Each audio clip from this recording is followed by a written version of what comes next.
have to check, yes, statistics, maybe what is the average, what is the mean, the mode, the range, and depending on the fact what exactly you're looking into. But then you can also go deeper into the regression, like advanced statistics, regression, cross tabulations, and so yes, that's basically quantitative research, right? And then you would have to present your data. This is what you're finding, this is the average, and that is why people are able to say, in average, there are so many South Africans that maybe 1 in 5 South Africans do this. I will now move on to qualitative research, a qualitative research approach. And here, the question differs totally, even if you want to look at unemployment, or in this case, qualitative research approach will want to give you deeper insight.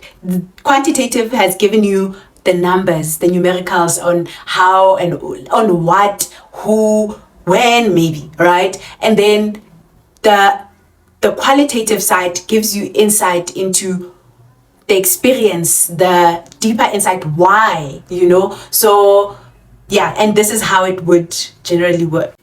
Ideally, the research question would be, what are the experiences of young unemployed South Africa, right? If you want to dive deeper, maybe you look at, maybe if your quantitative research has told you that there are so many, like a high percentage of unemployed graduates are Black, you would want to dive deeper into understanding why is this the case. So you can't do that with just a quantitative research approach. So you will now get into the fish bowl. So with the quantitative, you're outside the fish bowl, but with the qualitative, you are inside the fish bowl. And that's where the sociological imagination comes in. You have to be, and there are debates around whether you have to be, can you study society as a member of society? So you have to be inside the fish bowl. You have to get understand the experiences of people and why they find themselves in a certain position, right? And so what are the experiences of unemployed graduates, right? Then you still have to read and think of the methodology. So the methodology would be, maybe you want to do a case study, maybe you want to do a structured or semi-structured interview. So a semi-structured and a structured interview is different in that with a semi-structured interview, you have certain questions that will help guide, but you don't lean onto these questions. They are more like just a startup, right? But then the conversation will flow. Or you could do a structural, but with a structural you won't get much information. A structured interview, in that you have a set of questions that you have to follow, right? And that could make you miss more information. So maybe a semi-structured is mainly nice, especially with interviews. Then there's a case study where you study a case from point A until the last part. So there are different ways to sample or to choose the number of people you are going to study. There is also, depending on which approach you take, whether it's an interview, a case study, or an ethnographic study, right? So an ethnographic study means you will be inside. For example, you can you can be undercover, and you can, if you, for example, want to look at unemployment, you would be part of the people, live in a society that you want to study, and you would probably also be unemployed, and you will be collecting data as you are living with that group of people. Or if you want to study gangsters, then you can't just be like, hey, I'm here, I want to see how you live your life. Being a gangster is like really, really tough. So you would then also join a gang, but that's very risky. So yeah, it's just a lot, right? But that's where you find more meat. And I don't know if I'm strong enough or brave enough to get into that kind of study, right?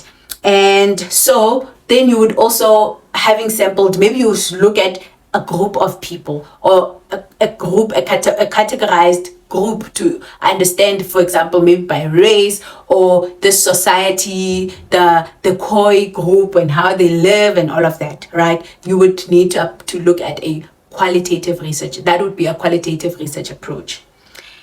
And how then do you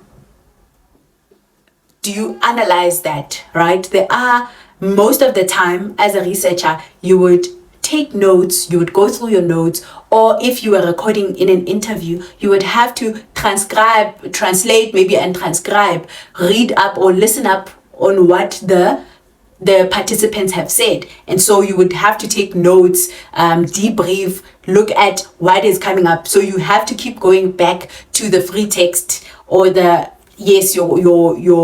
notes to find trends and dig deeper into that. And so instead of here you tell a story, basically it's more than just putting graphs and and so that's why a lot of people tend to, or let me say, it is for you, if you want to understand a trend, you can use both methods, the quantitative and the qualitative. Or if you're looking at different stakeholders, if you're looking into why is there unemployment, you go back to talking to the unemployed youth, you speak to the hiring managers, and you speak to maybe the universities as to why there is a skills mismatch. So maybe you would do a survey for all of them, and then from there you look deeper to asking, maybe you do a focus group to ask these people questions, the different stakeholders questions, why things are a certain way.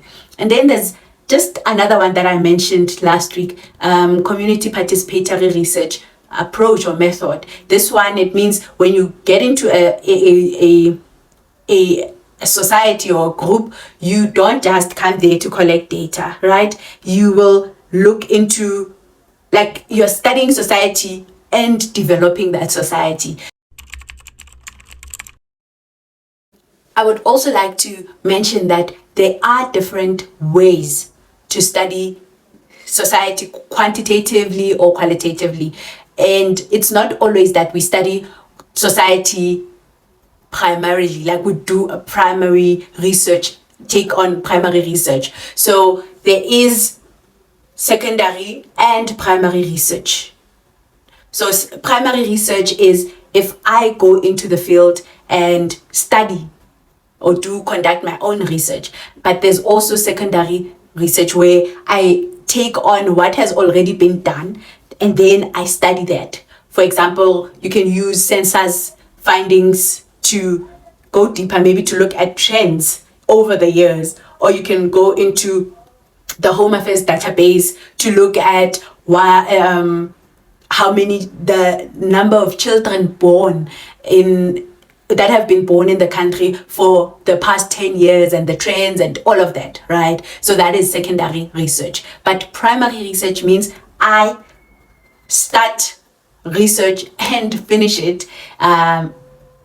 So I go into the field. In this case, you will look at how, for example, rural communities challenge unemployment. Okay, they have land and there are different stakeholders, and so how do they join together to make sure that they have a livelihood? So then it's more than just being on the outside or just looking or observing, but you're observing and helping the society have change in the end, right? So you're part of a development that's happening, and I think that's what we need mostly in South Africa, or in Southern Africa. We need more than just people who will come and study society or try and understand the problems of society. We need more people, a lot of people that will help societies develop through community participatory research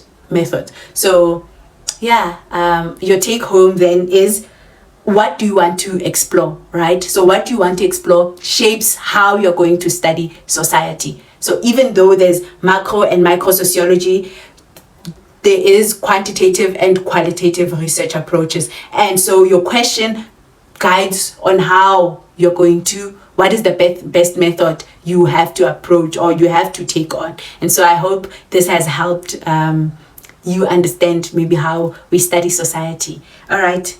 Yeah, so there are different, there's quantitative, qualitative research methodologies, there's mixed methods, so that is the using the quantitative and qualitative, and then there's community participatory research methods, whereby the community is not just studied, but it's studied and it participates in its own development. Thank you so much for tuning in to this week's video. Please don't forget to comment, to subscribe, to share, and I don't know what else I forgot, but please don't forget, oh yes, to hit the notification bell.